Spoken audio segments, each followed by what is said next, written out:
খামেনির অনাকাঙ্ক্ষিত এ মৃত্যু যুদ্ধকে উস্কে দিতে পারে। ইরানে যুক্তরাষ্ট্র ইসরায়েলের যৌথ হামলায় ইরানের সর্বোচ্চ ধর্মীয় নেতা আয়াতুল্লাহ আলী খামেনির মৃত্যুর বিষয়টি নিশ্চিত করেছে তেহরান।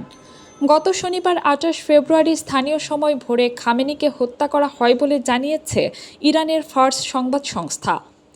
তার হত্যার খবর প্রকাশের পর ইরানের রাজধানী তেহরানের রাস্তায় মানুষের ঢল নামে। সরকার দেশটিতে ৪০ দিনের রাষ্ট্রীয় শোক ও ৭ দিনের ছুটি ঘোষণা করেছে। তেহরান বিশ্ববিদ্যালয়ে জানাজা অনুষ্ঠিত হওয়ার কথা রয়েছে।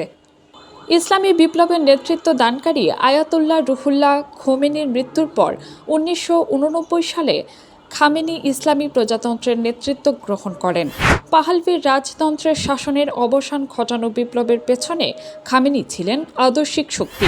খামেনি ছিলেন সামরিক ও আধা সামরিক বাহিনী গঠনকারী, যা শত্রুদের বিরুদ্ধে ইরানের প্রতিরক্ষা গঠন করে এবং সীমানার বাইরেও প্রভাব বিস্তার করে।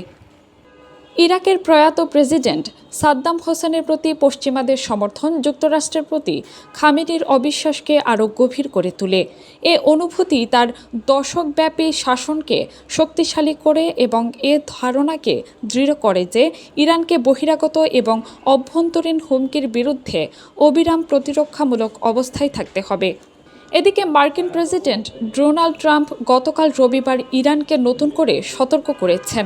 তেহরানকে উদ্দেশ্য করে তিনি বলেছেন, যে কোনো ধরনের পরিকল্পিত পাল্টা হামলার জবাব দেয়া হবে ভয়াবহ সামরিক শক্তির মাধ্যমে। ইরানের প্রেসিডেন্ট মাসুদ পেজেশকিয়ান খামেনি হত্যার নিন্দা জানিয়েছেন। একই সঙ্গে এ হত্যাকাণ্ডের কঠোর জবাব দেওয়ার অঙ্গীকার করেছেন তিনি। ইরানের সশস্ত্র বাহিনীর ইতিহাসে সবচেয়ে বিধ্বংসী আক্রমণের শপথ নিয়েছে Islamic Revolutionary Guard corps.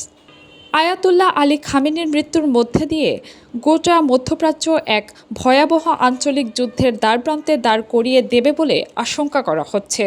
Lebanon, Iraq, কাতার, সিরিয়া, বাহরাইন, ইয়েমেনের মতো দেশগুলো কোনোভাবে এর সংঘাতে জড়িয়ে পড়লে পরিস্থিতি আরও ভয়াবহ হয়ে উঠতে পারে। কাজী মিম, আন্তর্জাতিক ডেস্ক, ডেইলি আপন দেশ।